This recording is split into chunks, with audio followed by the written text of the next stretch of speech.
Lo que el Génesis revela desde una lectura gnóstica basada en la Biblia. Basándome en la Biblia, puedo afirmar que una lectura desde la perspectiva gnóstica ofrece una interpretación muy distinta del relato del Génesis. Según esta visión, gran parte de lo que se narra no describe al Dios verdadero, sino a una figura inferior conocida como el demiurgo o más comúnmente llamado el diablo, un dios del mundo material, imperfecto y limitado, cuyas acciones entran en conflicto con la naturaleza de un ser supremo verdaderamente bueno, eterno e inmutable. A continuación, presento algunas secciones clave del Génesis y otros textos bíblicos analizados desde esta visión, con apoyo en las Escrituras. 1. La prohibición del árbol del conocimiento, Génesis 2 a 3. Relato bíblico, Dios advierte a Adán que si come del árbol del conocimiento del bien y del mal, morirá ese mismo día, Génesis 2 y 17. Sin embargo, al comer, no mueren de inmediato. Análisis. Números 23 y 19 afirma que Dios no miente ni se arrepiente. Entonces, si Adán y Eva no murieron al instante, la advertencia no fue veraz. Santiago 1 y 17 enseña que todo don perfecto viene de Dios, quien no cambia ni oscurece. Prohibir el conocimiento no parece ser un acto de un Dios bueno. Además, en Génesis 3 y 22, tras comer el fruto, Dios dice, ahora el hombre ha venido a ser como uno de nosotros, conocedor del bien y del mal, lo que sugiere temor de parte de esta divinidad a que el ser humano evolucione. Conclusión, desde esta perspectiva, quien prohíbe el conocimiento busca mantener a la humanidad en la ignorancia. La serpiente, tradicionalmente vista como símbolo del mal, es interpretada aquí como una representación de Sofía, la sabiduría divina, que ofrece gnosis, conocimiento, y libera al ser humano. 2. Las maldiciones tras la desobediencia, Génesis 3 y 14-19. Relato bíblico, luego de la desobediencia, la divinidad maldice a la serpiente, a la mujer, con dolores de parto, y al hombre, con trabajo forzado. Análisis. Santiago 1 y 17 declara que Dios es la fuente de todo lo bueno. Maldecir y castigar no parece acorde con esa esencia. Gálatas 5 y 22-23 describe el fruto del Espíritu como amor, gozo, paz, paciencia, benignidad y dominio propio. Las maldiciones, en cambio, provocan dolor, sufrimiento y opresión. Conclusión, un ser que responde con castigos y maldiciones demuestra imperfección, lo que sugiere que no se trata del Dios Supremo, sino del demiurgo. 3. El sacrificio de Isaac, Génesis 22. Relato bíblico, Dios le ordena a Abraham sacrificar a su hijo Isaac, pero un ángel lo detiene en el último momento. Análisis. Jeremías 7 y 22-23 y Oseas 6 muestran que el verdadero Dios no desea sacrificios, sino obediencia y misericordia. Jesús, en Juan 8 y 11 y Mateo 9 y 13, reafirma ese mensaje al actuar con compasión y rechazar la condena violenta. En el mismo capítulo de Génesis, quien da la orden y quien la detiene parecen ser voces distintas. El ángel que interviene podría representar al Dios verdadero, que impide el sacrificio. Conclusión, el pedido de sacrificar a un hijo contradice el carácter misericordioso del Dios Supremo. La intervención del ángel revela la presencia de otra voluntad, superior, que actúa para corregir el error del demiurgo. 4. El arrepentimiento de Dios, Génesis 6 a 7. Relato bíblico, antes del diluvio, se dice que Dios se arrepintió de haber creado al ser humano. Análisis.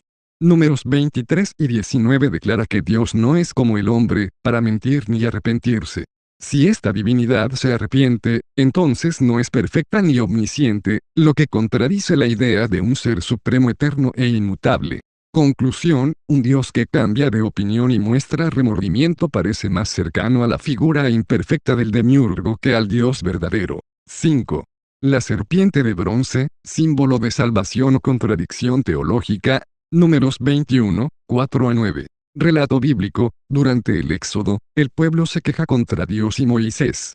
En respuesta, Dios envía serpientes ardientes que muerden al pueblo, causando muchas muertes. Moisés intercede, y Dios le ordena fabricar una serpiente de bronce y ponerla sobre un asta. Quien la mire, vivirá. Análisis.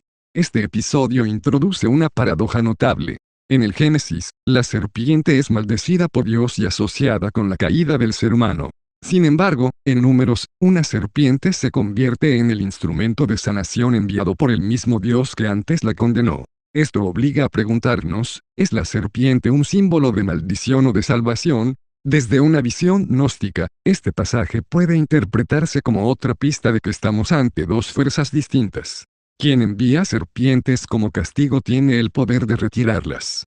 Sin embargo, la salvación no viene de él directamente, sino a través de un objeto externo, que curiosamente representa aquello que antes fue considerado enemigo, la serpiente.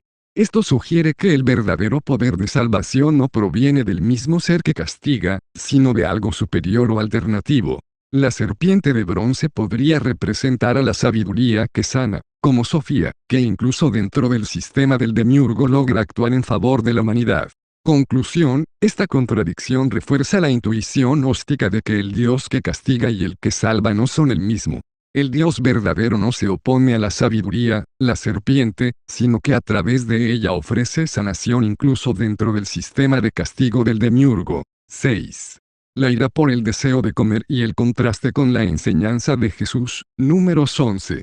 Relato bíblico, el pueblo de Israel, cansado del maná, llora por la carne y el pescado que comían en Egipto. Esto provoca una ardiente ira en Dios. Aunque envía codornices, mientras la carne estaba aún entre sus dientes, lo golpea con una plaga muy grande. Números 11, 1, 4 a 6, 31 a 34. Análisis. El Salmo 78 horas y 18 minutos 31 relata este mismo evento, confirmando que Dios los mató mientras aún tenían el deseo y la comida en la boca, como castigo por su anhelo. Este acto de ira desproporcionada contrasta radicalmente con la naturaleza del Dios que Jesús revela. En Lucas 11 y 11:13, Jesús enseña sobre la oración y la naturaleza de Dios Padre. ¿Qué padre entre vosotros, si su hijo le pide pan, le dará una piedra? El contraste es claro, mientras en Números la divinidad mata por un deseo básico, Jesús establece que ni siquiera un padre humano daría algo dañino a su hijo que pide alimento. Santiago 1 y 17 reitera que en el Dios verdadero no hay mudanza, ni sombra de variación. Una reacción de ira homicida por un deseo básico muestra una inestabilidad emocional incompatible con el Ser Supremo. Conclusión, la entidad que actúa en Números 11 encarna perfectamente al demiurgo iracundo y vengativo. La enseñanza de Jesús corrige esta visión, revelando al verdadero Dios como un Padre compasivo y generoso, que responde con amor a las necesidades de sus hijos. Conclusión general desde la visión gnóstica.